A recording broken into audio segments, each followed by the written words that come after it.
This week you will be reading articles related to the importance of using assessment practices that are sensitive and appropriate to the needs of young children and their families. Too often, assessment is just one more task that professionals feel they must complete without any regard for how the information is to be used.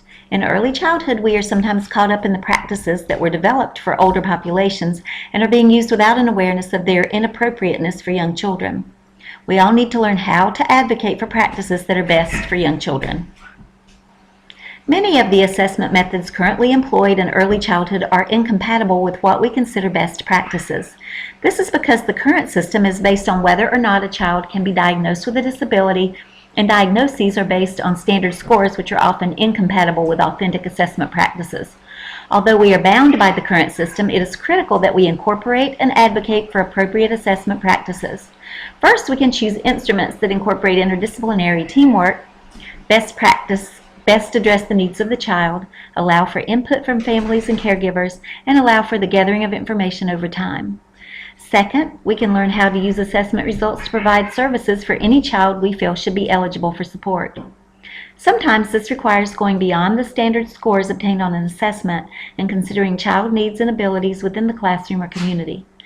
Finally, we can incorporate technology to allow for data collection, to provide information related to the child's functioning in the natural setting, and to provide validation of abilities across settings. The use of response to intervention in early childhood programs has raised some concerns in relation to the inappropriate use of methods developed for older children and pushed down into early childhood programs. In Kentucky, we are bound by regulations to incorporate response to intervention before referring a child for special education services. Unfortunately, this also means that some children are not able to access early childhood programs even though they would benefit. The most important thing to keep in mind in relation to response to intervention is a focus on tiered support for young children. This means providing a high-quality learning environment for all children, providing supplemental support for those who need it, and being able to recognize a child's needs for more individualized support.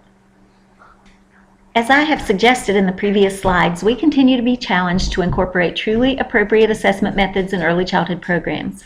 We are required to use standardized testing procedures when we know these are not truly reliable for young children. We conduct assessments because they are required by agency policies without truly understanding the need for the assessment. We use methods such as response to intervention, which were developed to address the needs of children who are much older and which can be inappropriate for young children. Learning to advocate for appropriate procedures is one way to address these challenges. In summary, as an early childhood professional, it is important to advocate and inform others of the need for authentic assessment practices that inform our understanding of young children's needs and abilities, and to use strength-based approaches in early childhood assessment.